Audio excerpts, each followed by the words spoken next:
Everyone, welcome to my YouTube channel NCERT maths hub. आज हम बात करने वाले हैं वर्कशीट संख्या 43 की, जो कि कक्षा 10वीं के गणित विषय के लिए शिक्षा निदेशालय राष्ट्रीय राजधानी क्षेत्र दिल्ली से 12 अक्टूबर 2020 के लिए रिलीज़ की गई है। आज इस वीडियो में बात करेंगे एक बिंदु से एक वृत्त पर स्पर्शरेखाओं की संख्या के बारे में। याद कीजिए और बताइए कि एक डैश वृत्त को दो बिंदुओं पर स्पर्श करती है। आप सभी जानते हैं कि एक जीवा वृत्त को दो बिंदुओं पर स्पर्श करती है। आंसर हमारा क्या होगा? जीवा। एक जीवा क्या करती है? एक वृत्त को दो बिंदुओं पर स्पर्श करती है।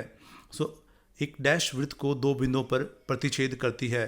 देखिए क्या करती है, एक प्रतिच्छेदी रेखा जो होती है वो क्या करती है? दो बिंदुओं पर प्रतिच्छेद करती है। इसको हम बात करेंगे प्रतिच्छेदी रेखा, जो कि हमारी सीकेंट होती है। तो इसको हम क्या बोलेंगे? प्रतिच्छेदी रेखा। एक प्रतिच्छेदी रेखा क्या करेगी? और प्रतिच्छेदी रेखा वृत्त को दो बिंदुओं पर प्रतिच्छेद करती है। जैसा कि आप जानते हैं, किसी वृत्त को स्पर्श रेखा उसे डैश बिंदुओं पर प्रतिष्ठित करती है। देखिए स्पर्श रेखा एक ही बिंदु पर प्रतिष्ठित करती है, टच करती है, छूती है, जैसा कि आप सभी जानते हैं। तो यहाँ आंसर क्या आएगा? एक बिंदु पर स्पर्श करती है। वृत्त और उसकी स्पर्श रेखा के उभयनिष्ठ बिंदु को हम क्या बोलते हैं? स्पर्श बिंदु बोलते हैं। तो उसको हम क्या बोलेंगे? स्पर्श बिंदु। आपका देखिए वृत्त और स्पर्श रेखा के बीच में जो कॉमन पॉइंट होता है, उभयनिष्ठ बिंदु होता है, उसको क्या बोलते हैं? स्पर्श बिंदु बोलते हैं। ये होगा हमारा आंसर, स्पर्श बिंदु। याद रखेंगे इसको। अब देखते हैं आगे। एक हमें क्रियाकलाप दिया गया, जैसा कि आप देख सकते हैं स्थिति 1 में, जैसा कि आप देख रहे हैं चित्र 1 में, एक कागज़ पर एक वृत्त खींचिए और एक बिंदु P इसके अंदर लीजिए, जैसा कि आप देख सकते हैं। तो क्या उस बिंदु P से वृत्त की स्पर्श रेखाएं खींच सकते हैं? आप क्या परीक्षण करते हैं? क्या इसे खींची गई प्रत्येक रेखा वृत्त के दो बिंदुओं पर प्रतिच्छेद करती है?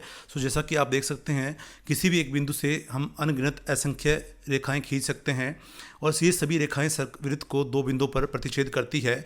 तो ये स्पर्श रेखाएं नहीं है, ये सभी के सभी लाइंस के हमारे पास प्रतिच्छेदी रेखाएं हैं। ये हम वृत्त के अंदर किसी भी बिंदु से स्पर्श रेखा नहीं खींच सकते हैं। सारी की सारी लाइन हमारे पास क्या होंगी? प्रतिच्छेदी रेखा होंगी।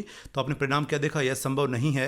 वृत्त के अंदर किसी भी बिंदु पर कोई भी स्पर्श रेखा नहीं खींची जा सकती, अर्थात वृत्त के अंदर स्थित किसी बिंदु से जाने वाली वृत्त रेखाएं कोई स्पर्श रेखा नहीं है, सभी रेखाएं प्रतिच्छेदी रेखाएं कहलाएंगी। जैसा कि आप देखते हैं स्थिति 2 में हमारे पास चित्र 2 है। वृत्त पर बिंदु P लीजिए तथा इस बिंदु से स्पर्श रेखाएं खींचिए। तो चित्र 2 में आप देखते हैं, जैसा कि आप देख सकते हैं, यहाँ पर P हमारा स्पर्श बिंदु है और एक रेखा दी गई है हमें और एक वृत्त दिया गया है। तो वृत्त के इस बिंदु से एक ही स्पर्श रेखा खींची जा सकती है, अर्थात वृत्त पर स्थित किसी भी एक बिंदु से वृत्त पर केवल एक ही स्पर्श रेखा होती है। बिंदु P आपका क्या होगा? स्पर्श बिंदु होगा, जो कि उभयनिष्ठ है इस लाइन का, इस रेखा और वृत्त का दोनों का।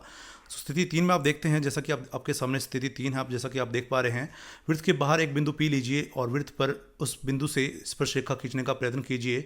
आप क्या परीक्षण करते हैं कि आप कैसे बिंदु Q और R को व्यक्त करेंगे? आप देख सकते हैं बिंदु P हमारे पास वृत्त के बाहर बिंदु है, कोई स्थित बिंदु है।